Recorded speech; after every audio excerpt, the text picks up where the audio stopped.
Bueno, les vamos a exponer acerca de etnobotánica y pues somos Megan y Michelle. Y pues bueno, la etnobotánica es el campo científico que estudia las interrelaciones que se establecen entre el hombre y las plantas a través del tiempo y en diferentes ambientes. En México y en la actualidad es una de las regiones más favorables para los estudios etnobotánicos por los procesos tanto prehistóricos como históricos registrados que tenemos y por la persistencia de conocimientos empíricos sobre la relación hombre-planta en diferentes periodos de la dimensión tiempo. A pesar de que no existe una definición generalizada de la etnobotánica como tal, ya que se han adoptado distintas posturas según épocas y autores, la que yo prefiero mucho es la de Ford de 1978, que dice que en su concepción más amplia, esta disciplina estudia el lugar de las plantas en la cultura y la interrelación directa de las personas con estas mismas, pues sin limitarse a ningún tipo de sociedades. ¿Qué preguntas se hacen los etnobotánicos? Entre ellos podemos ver que pues existe, qué plantas existen en un lugar, además de que por qué estas están disponibles y cuáles plantas son reconocidas como recurso, y entre otras pues se encuentra qué piensa la gente acerca de estas plantas y cómo reconocen y clasifican los elementos de su entorno natural.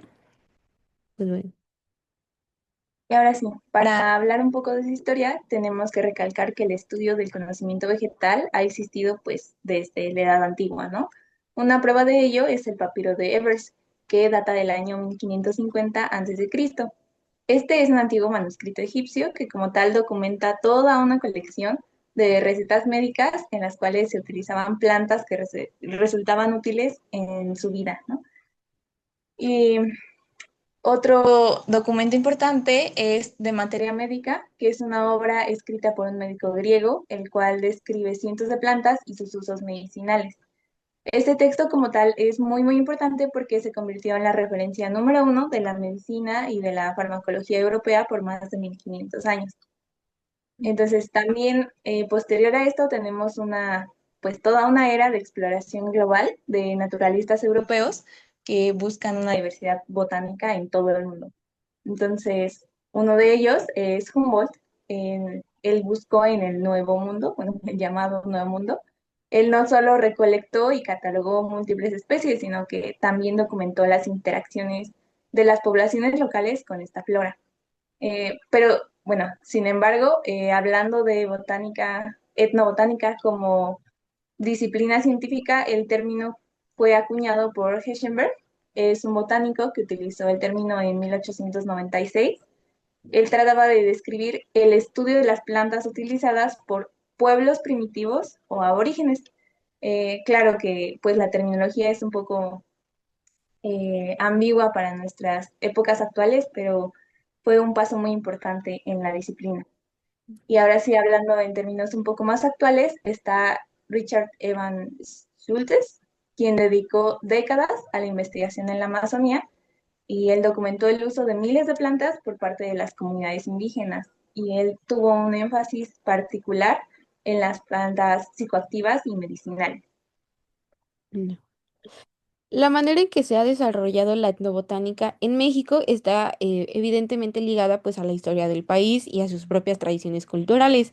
En la época prehispánica existió pues una profunda conexión de las culturas mesoamericanas con las plantas y en la época colonial con la llegada de los españoles y pues el sincretismo cultural existió un interés por parte de los europeos en el vasto conocimiento botánico local y se tiene pues la primera obra Etnobotánica en América por Francisco Fernández, que se llama Historia de las Plantas de la Nueva España, además que se publica el Códice Cruz-Badiano.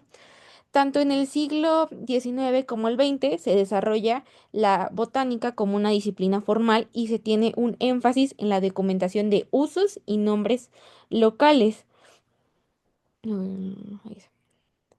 En los 1970, Efraín Hernández se tomó la costumbre de considerar a la naturaleza en sus relaciones con el hombre y de considerar a las técnicas de gestión tradicional del medio ambiente tal como ellas son practicadas por los campesinos y pues esta se considera una de las primeras etapas en la etnobotánica en México. La segunda hay que mencionar a Javier Lozoya, que creó el Instituto Mexicano para el Estudio de las Plantas Medicinales, el IMEPLAN, y pues este es destinado para pues, el inventario y el estudio de las plantas medicinales.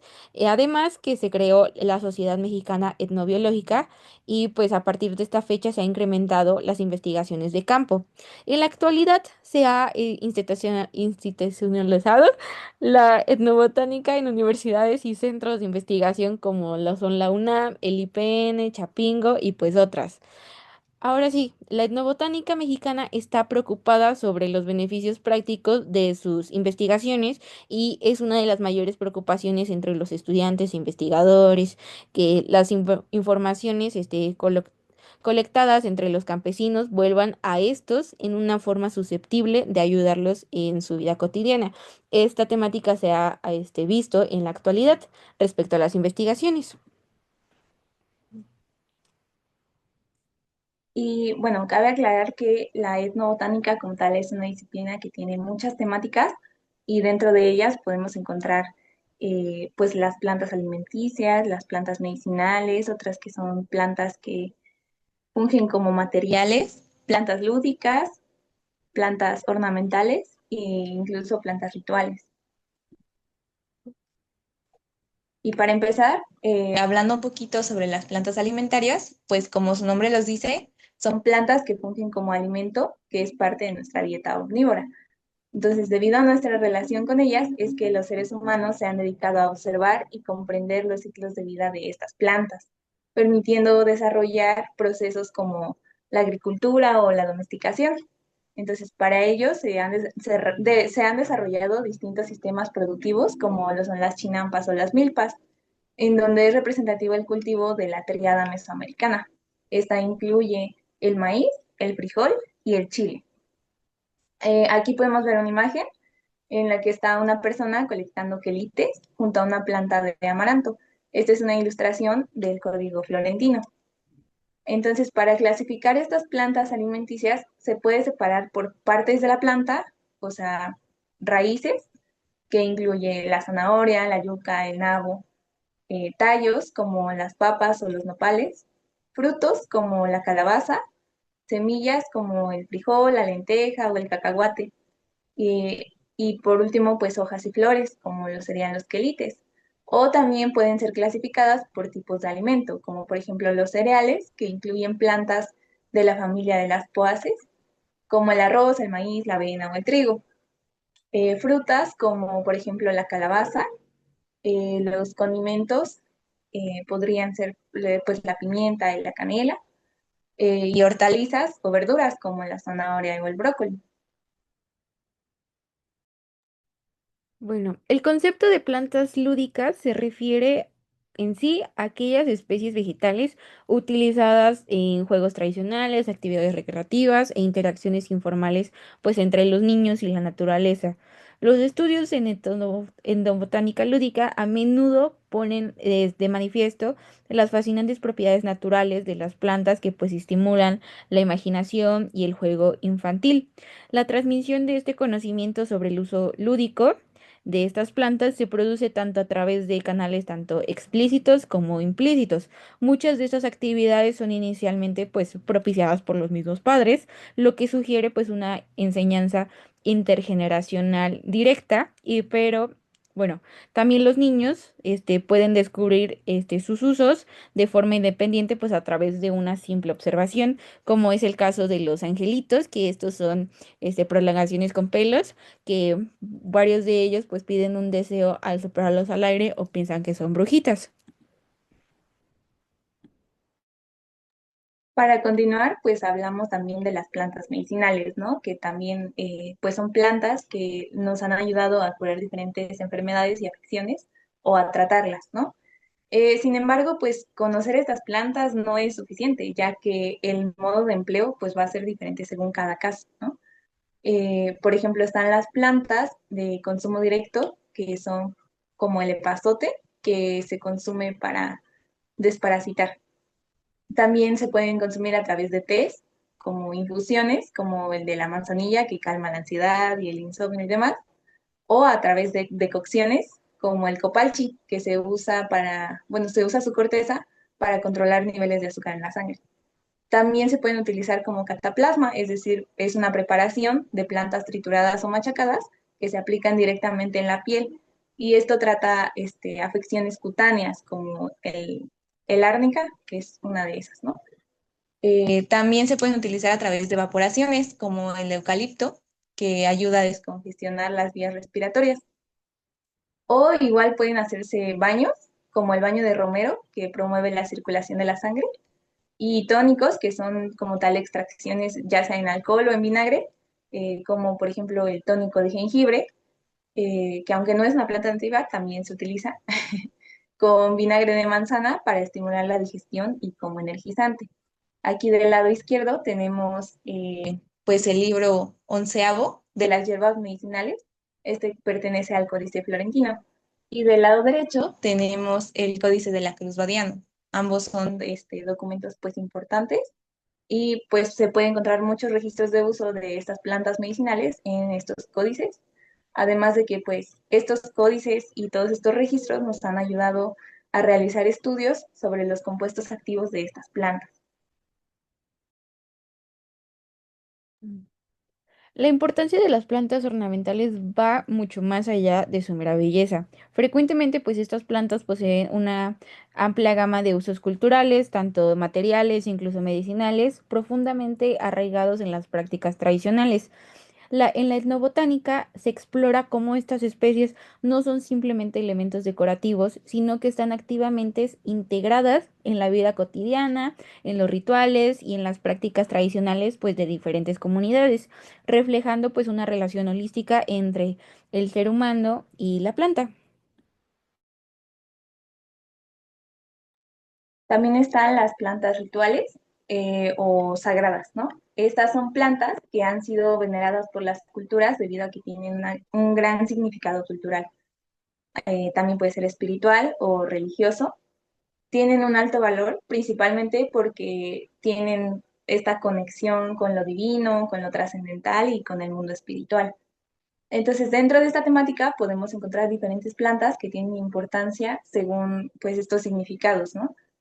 Por ejemplo, están las plantas de la importancia en la cosmogonía, es decir, forman parte de la cosmovisión de las culturas, al ser parte ya sea de sus creencias, de sus narrativas o de sus mitos.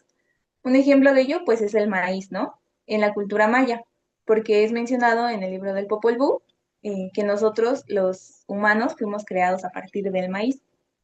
También encontramos plantas psicotrópicas, es decir, tienen psicoactivos que ayudan al consumirse, ayudan a inducir visiones o introspecciones, generando diferentes percepciones de la realidad. En este caso, pues tenemos a la salvia, ¿no? También existen las ceremoniales y rituales, es decir, son estas plantas que se utilizan como parte de una ceremonia, ¿no? Por ejemplo, tenemos el cacao. El cacao se ofrecía a los dioses en ceremonias sagradas como forma de agradecimiento y pues como petición de protección y prosperidad, ¿no? Y por su parte, también tenemos las plantas mediadoras, como por ejemplo aquí tenemos el alpeyote. Estas ayudan a facilitar la comunicación con deidades y con ancestros, ¿no? A través de los estados alterados de la conciencia. En el trabajo etnobotánico se implica que en la mayoría de los casos el entender a otro sector social diferente pues al que pertenece el investigador. Por lo tanto, pues existen diferentes metodologías pues para acercarse a las comunidades y que sea con el mayor respeto posible. Se observa que los métodos de la etnobotánica son diversos, pues se basan en los empleados por científicos sociales, economistas o biólogos, ¿no? Dado que se debe atender al inventario de los recursos naturales, recopilando pues los usos del pasado y actuales y buscar las formas de organización social, tanto económica y políticas de la región y entre de otras cosas. En una investigación no botánica, como lo dice el nombre, hay un componente social o etnográfico y otro biológico. Si se investiga un grupo social y en el campo, se utilizan los métodos y técnicas antropológicas como son las entrevistas, las grabaciones, el diario de campo o la toma de fotografías, observación participante, informantes claves, mencionando algunos, ¿no? Y pues además de todo esto se debe de tener consideraciones éticas y al final de estos casos, pues un método de análisis y sistematización de datos desde uno cualitativo hasta cuantitativo. Entre estos, entre las metodologías están los grupos focales. Este, pues, es una técnica de investigación cualitativa que consiste en una discusión grupal guiada por un moderador. Se eligen participantes relevantes para el tema de investigación y, pues, su objetivo es obtener, pues, información, pues, rica y detallada sobre las percepciones, creencias y experiencias de los participantes a través de una interacción grupal. Y bueno, dentro de los métodos que se utilizan, existen algunos que son también muy particulares de esta disciplina, como son los recorridos etnobotánicos. Como tal, estos son caminatas que se hacen en conjunto entre los investigadores y las personas de la comunidad, ¿no? Los colaboradores. En estas caminatas se van a observar, a menudo también se colectan y pues se documenta sobre todo las plantas y su conocimiento tradicional asociado, ¿no? Y por otro lado también tenemos a los herbarios etnobotánicos, que como tal pues son colecciones de plantas, como cualquier otro herbario, también se secan y se prensan, pero tienen la particularidad de que este herbario también va a incluir información de su uso, tanto tradicional como cultural, pues en la comunidad. Y pues nada, para mencionar una científica que es importante dentro de esta área, es la científica mexicana María del Rosario García Peña. Ella es curadora del Herbario Nacional y además es taxónoma. Ella pues ha ayudado a preservar el conocimiento botánico tradicional a través de digitalizar uno de los herbarios más grandes e importantes que tenemos en el país. Y además de ello, pues ella al ser taxónoma también ha descrito 6 nuevas especies dentro de la familia Lamiaceae, que es la familia en la cual ella es experta. Y pues dentro de sus descripciones también ha incluido los usos y pues percepciones de estas plantas, ¿no? En las comunidades. Otra científica es la doctora Abigail Aguilar Contreras. De hecho, ella reside pues en la Facultad de Ciencias, es una maestra de un taller y pues gracias a esta doctora, pues ella es una de las etnobotánicas más destacadas en México, es especialista tanto en plantas medicinales como en el curanderismo y pues ella creó el primer herbario floral medicinal de México y América Latina que se encuentra adscrito al IMSS con más de 16.000 ejemplares de 2.000 especies. Y pues nada, ha sido fantástico lo que ha realizado y todavía se encuentra activa. Y pues bueno, estas son nuestras referencias y gracias, sería todo. Muchas gracias.